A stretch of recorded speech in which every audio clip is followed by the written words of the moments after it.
We can't let you stay here anymore. You have SCD.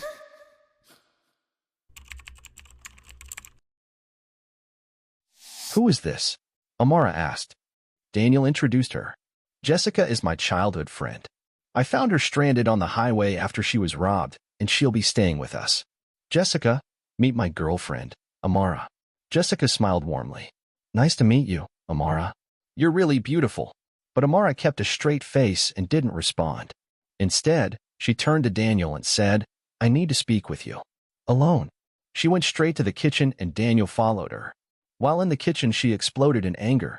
Why did you bring a random girl to our house to stay with us? She's not a random girl. She's my childhood friend, Daniel replied firmly. I don't care. She's not your sister, not your cousin. She has no right to stay here, Amara fumed. Daniel's expression hardened. This is my house, he said firmly. I decide who stays and who goes. And Jessica is not going anywhere.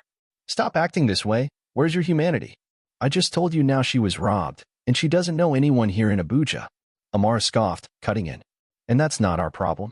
If you hadn't met her today, she would have found a way to survive. So don't play the pity card. Daniel stared at her in disbelief. I can't believe you're saying this. I'm shocked by the words coming out of your mouth. He shook his head. But it doesn't matter. Whether you like it or not, this is my house, and Jessica stays. She's not going anywhere. And don't you dare do anything stupid. With that, he stormed out of the kitchen, his frustration evident. Amara huffed and went upstairs to their room. By the time Daniel reached the sitting room, he had already composed himself. He quickly put on a smile, masking the tension from moments before, and acted as if nothing had happened. Jessica, sensing the tension, told Daniel, I don't think Amara likes me. Maybe I should leave. I don't want to cause any trouble for you. God forbid I let you go. I just found you again, and I won't lose you, Daniel reassured her. Amara will come around. Don't worry. Guess she's just having a bad day. Now, let me get you your favorite orange juice. Jessica's eyes lit up. You still remember? Of course I do. Daniel smiled, bringing her the drink and making her a meal. Later that evening, they reminisced about their childhood, laughing about old memories. Jessica asked about Rose, and Daniel told her his mother was in Delta State and would be thrilled to know he had found her. Upstairs, Amara was seething with jealousy. Listening to their laughter, she promised herself that Jessica wouldn't spend another night in their house. The next morning, she woke up expecting to cuddle with Daniel, only to find his side of the bed empty. Furious, she went downstairs and found Daniel and Jessica at the dining table, laughing over breakfast. What's going on here? She snapped. Daniel, you left me alone in bed, and now you're sitting here eating with your side chick? Enough, Amara. Stop this madness, Daniel shouted. Jessica is my friend, not my side chick. I explained all this yesterday. Why are you acting up? Amara turned to Jessica. Get out. You are not welcome here. Daniel stood up. This is my house, and Jessica stays. If you have a problem with that, you can leave. Amara burst into tears. Look at the way you're talking to me. All because of this thing, she sobbed running upstairs. Jessica, feeling uncomfortable, told Daniel. Maybe I should just leave. I will find a way, Daniel. You don't have to worry about me. Daniel refused. No, you're staying here. This is your home now. Jessica thanked him, but insisted she had to be at a primary place of assignment at 12 p.m. Daniel promised to finish work early, so he could personally drive her there himself, since she didn't know anywhere in Abuja. The moment Daniel left for work, Amara stormed into Jessica's room. Because of you, my man raised his voice at me today. I know your plan. You came here to steal him from me. Amara sneered. She stepped closer and said, Now take your filthy self and leave this minute. Jessica, her voice unsteady and her body trembling, replied, But Daniel said I should wait for him. I'll leave when he comes. Amara shouted, Are you mad? You better get out of here now, or I'll deal with you worse than those robbers did. Get out. Amara threatened. Terrified, Jessica hurriedly stood and left. Standing outside, she cried. She had just reunited with her best friend, and now she was losing him again. She had no money with her. How would she get to her primary place of assignment? Just then, as she wandered the streets hopelessly, she came across 3 fellow Corps members who were about to hail a taxi. Desperate, she rushed to them and explained that she had been robbed and she had nowhere to stay. With pleading eyes, she asked if they could help her. Fortunately, the 3 girls, Nancy, Bella, and Christabel, decided to assist her. Bella, who had a small one-room apartment, generously offered Jessica a place to stay with them. 2 hours later, Daniel returned home with gifts for Jessica, a new phone, and some clothes. But when he called her name, there was no response. He knocked on her door, but it was open. "Jessica," he called, searching the house. When he found Amara, she smirked. "She's gone. I sent her away." Daniel's face twisted in fury. "You did what? What did you just do?" he bellowed. "How could you send her away? She literally knows no one here. She's new, and you sent her out with no money? How could you be so wicked and heartless?" Without waiting for a response, he stormed out, determined to find Jessica. He searched from morning till evening, but she was nowhere to be found. Heartbroken and devastated, he finally returned home, his mind heavy with regret. He sank onto the couch in the living room, his anger simmering beneath the surface. "Why did I let this happen?" he muttered to himself. As he sat there, boiling with rage, Amara approached him in a cheerful mood. "Baby, you're back," attempting to sit on his lap. But Daniel shoved her away. "You are so heartless," he exploded. "To think I ever considered marrying someone like you. You're wicked, Amara. You had the heart to throw a lady in need. With no money, no help. After everything I told you? How could you?" Amara's expression darkened. "What is it with this girl?" she shrieked. "I thought you said she was just a friend. This shouldn't be a big deal." Daniel's eyes blazed with fury. "She's not just a friend. But you don't understand anything. You don't even see how wrong you are." In a blind rage, he stormed upstairs, yanked open the wardrobe, and began pulling out all of Amara's clothes. He stuffed them into her suitcase and dragged it downstairs. "Get out," he roared. Amara's eyes widened in disbelief. "You're joking. Where do you expect me to go? I have nowhere to." "I don't care." Daniel cut her off. "Just leave my house this minute." With that, he shoved her and her belongings outside, slamming the door shut and locking it behind her. As Amara stood outside in shock, Daniel collapsed onto the couch, tears streaming down his face. "Jessica, where are you?" he whispered. That evening, Amara went to a friend's place. Tessie, who had also studied in the USA with them. As they sat together, Amara confided in Tessie about what had happened between her and Daniel. Tessie, being honest, told her that she had been wrong. "You shouldn't have sent her out, Amara. If Daniel insisted she stayed, it was because she was his childhood friend, and the poor girl had nowhere else to go." Amara scoffed. "So, I should just sit back and watch a so-called friend snatch my man right in front of me? If they were just friends, why did he react the way he did? Who throws their own girlfriend out just because of some random old friend?" she asked, frustrated. Tessie sighed. "There must have been a good reason for that, Amara. You should have been patient and trusted your man. What you did was wrong." The next day, Tessie's boyfriend, Alex, who was also Daniel's close friend, decided to visit him. He rang the doorbell, and Daniel opened the door, greeting him. After settling in, Alex got straight to the point. "What's going on between you and Amara? She told me you threw her out because of some random girl you met." Daniel shook his head in disbelief. "So that's what she told you?" he said with a dry chuckle. "That's not what happened at all." He then explained how he had found Jessica stranded on the highway after being robbed. She had no one else to turn to, so he brought her home. "She doesn't know anyone here except me. I couldn't just leave her like that," Daniel said. Alex now understood the situation better and felt sorry for Jessica. "That's really unfortunate. But what are you going to do now?" Daniel sighed. "I don't know. I've looked for her everywhere. I even went to the NYSC camp, but outsiders aren't allowed in. I can't even reach her because she doesn't have a phone." Alex nodded. "Yeah, that's bad, but I was actually talking about Amara. What are you going to do about your situation with her?" At the mention of Amara, Daniel's mood changed instantly. Irritated, he hissed and walked out of the living room without saying another word.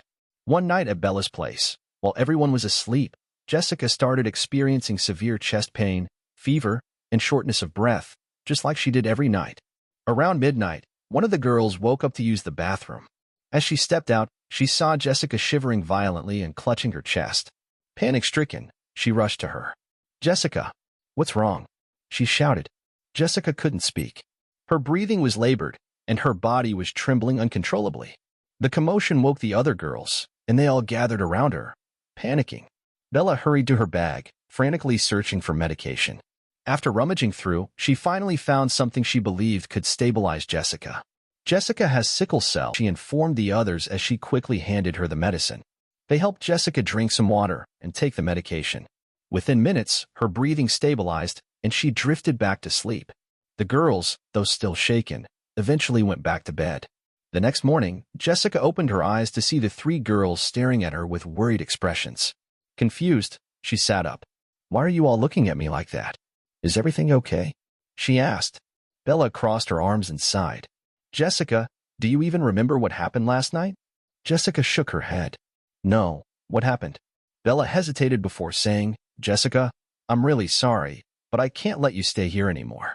You have sickle cell disease, and you never told us. What if we hadn't been able to handle the situation last night? What if something terrible had happened? How would we have explained it?" Jessica's heart sank. "I was going to tell you," she said softly. "It slipped my mind. I didn't think it would be a problem." She pleaded with them not to send her away, explaining that she had nowhere else to go. Nancy, feeling sorry for her, tried to speak on her behalf. "Please, Bella, let her stay. We can look out for her." But Bella and Christabel stood their ground. "No, she has to leave. We can't put ourselves in a difficult situation." Nancy helped Jessica pack her things and walked her outside. As they stood outside the apartment, Nancy turned to her. "Do you have any relatives you can stay with?" she asked. Jessica shook her head.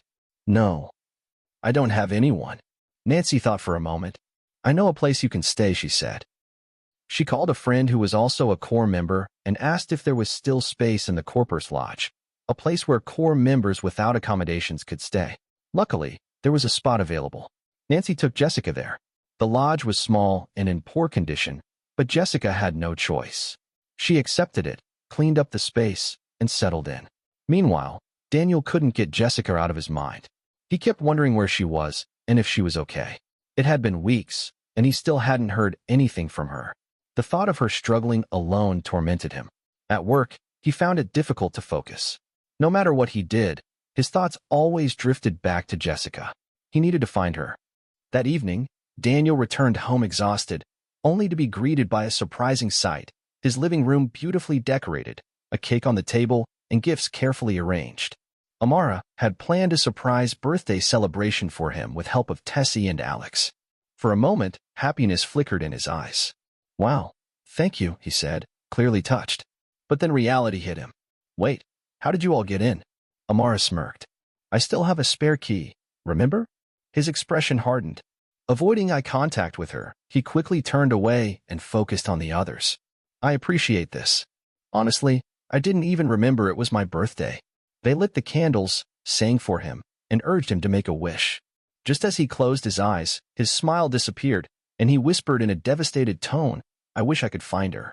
Then, without another word, he walked outside. The room fell into a stunned silence. Alex followed him to the balcony. "What's wrong with you, man? You're still holding on to this?" he asked.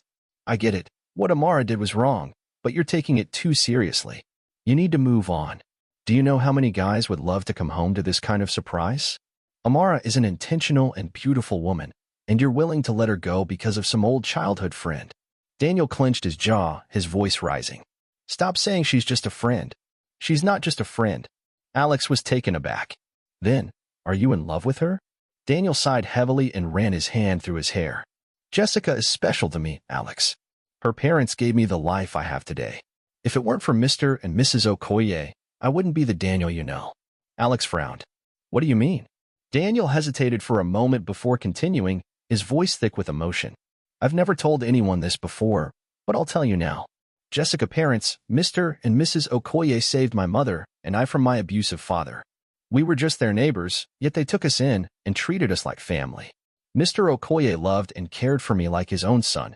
He sent me to school, even sponsored my education in the USA. He gave me the kind of life my own father never could." Daniel's voice wavered as he continued. But then tragedy struck.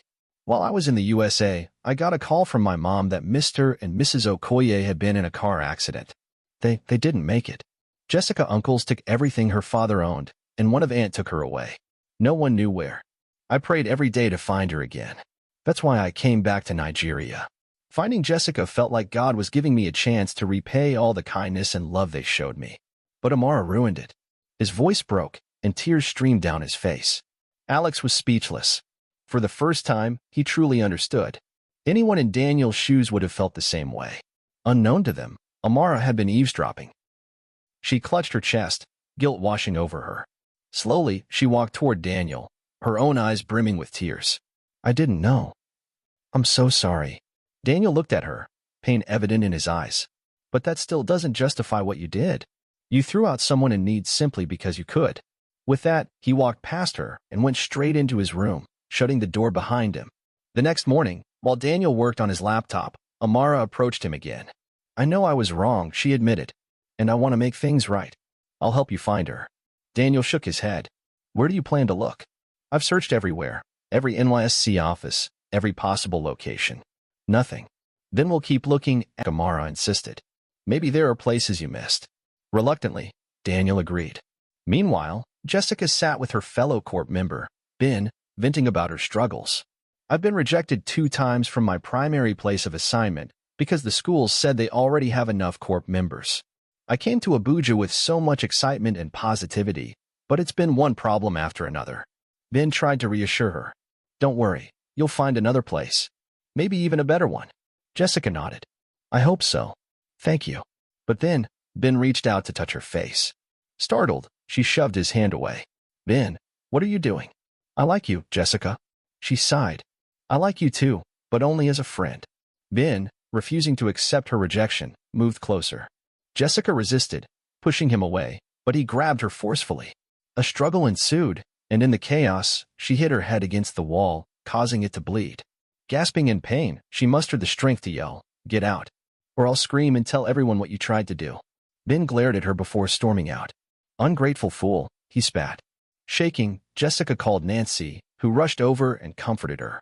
Daniel and Amara continued searching. Finally, at one NYSC office, they found a lead. Jessica had been assigned to a school. They rushed there, only to hear from the principal that she had been rejected because they had enough corp members. Frustrated, Daniel slammed his fist on the desk. Then where is she? How should I know? The principal replied. After finishing her NYSC community development service, Jessica was on her way to the bus stop when she suddenly felt weak and collapsed. People quickly gathered around, trying to revive her. Coincidentally, Daniel and Amara were at the same location. Noticing the commotion, they realized that a woman had fainted while waiting for public transport. Rushing over, his heart stopped. It was Jessica. Without hesitation, he lifted her into his arms and carried her to the car. Jessica, stay with me, he pleaded as they sped to the hospital. Hours later, the doctor came out with a grave expression. Daniel rushed to her. Doctor, is she okay? Can I see her? The doctor sighed. Her body has been through too much. She had an internal bleeding, and it led to blood flowing into her brain, and with her low immunity, she couldn't withstand it. Daniel's face paled. What do you mean? I'm so sorry. We did everything we could, but we lost her. No, Daniel whispered, his body shaking. He ran into the hospital room and found her lifeless body. Gripping her cold hand, he broke down. Jessica, please wake up. Please, you can't leave like this. Amara stood frozen, tears streaming down her face. She never meant for this to happen. Daniel wept uncontrollably, but no amount of tears could bring Jessica back. She was gone forever. Shattered and devastated, he rose to his feet and walked out of the hospital. Amara, filled with guilt, rushed after him, trying to console him. But he wouldn't let her speak. Your jealousy has destroyed everything, he said bitterly. I can't even stand the sight of you. I never want to ever see you again. With that, he turned and walked away, leaving Amara frozen in place. Tears streamed down her face as regret consumed her. If only she could turn back time. But it was too late. Nothing could change what had been done. Days later, Jessica was buried. As Daniel went through her belongings, he found her diary. He read about her struggles, her dreams, especially one of them she never got to fulfill, starting a sickle cell foundation to help others like her. Tears filled his eyes as he closed the diary. I'll make sure your dream comes true, Jessica. And he did. The Jessica Okoye Sickle Cell Foundation was born, ensuring that no one else suffered the way she did. Jessica's story teaches a powerful life lesson. She faced relentless suffering, betrayal, and loneliness, yet she refused to be broken. Jessica's resilience reminds us that even when the world turns its back on us, we can still carve our own path, find our own light, and rebuild from the ashes. Her story also teaches us that we must always be mindful of how our actions affect others. A single act of kindness can change a life, just as a single act of selfishness can destroy one. Amara's jealousy and selfishness led to an irreversible loss. She never intended for things to end the way they did, but her decision to throw Jessica out of Daniel's life had devastating consequences. It also reminds us that regret is a painful burden to carry, and some mistakes can never be undone. We should always strive to act with empathy, understanding, and love before it's too late. Thank you so much for watching. I truly appreciate you for taking the time to journey with on this emotional story. I hope Jessica's story not only entertained you but also taught you a valuable lesson. If you enjoyed the story, let me know where you're watching from in the comments. And don't forget to hit the like button, subscribe to my channel, and turn on the notification bell so you never miss out on more intriguing and heartfelt stories. Your support allows me to create and share more of these stories. Thank you, and I'll see you in my next story.